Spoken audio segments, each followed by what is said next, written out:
চাটনিটা হয়তো খেয়েছেন দই বড়ার সঙ্গে বা ফুচকার সঙ্গে, যেটা টক মিষ্টি দারুণ খেতে হয়। আজ আমি সেটা বানাবো।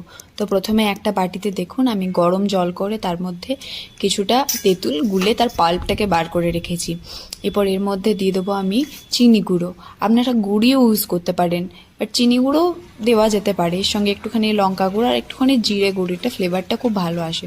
সেটাকে আমি ভালো করে দেখুন মিক্সড করে নেবো। আর এখানে আমি একটুখানি দিয়ে দিয়েছিলাম বিট লবণ, যেটা আমি দেখাতে ভুলে গেছি। এবার এটাকে আমি ভালো করে মিক্সড করে নেবো। এরপর ফোটাতে দেবো।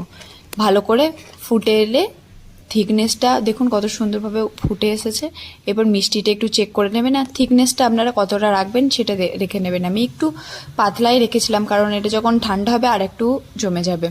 এরপর ফুচকা, দই বড়া সব কিছুর সঙ্গে এই টক মিষ্টি চাটনিটা সার্ভ করুন। দারুণ লাগবে খেতে। একবার বানিয়ে ট্রাই করবেন এবং কমেন্টে জানাবেন কেমন লেগেছে। ধন্যবাদ।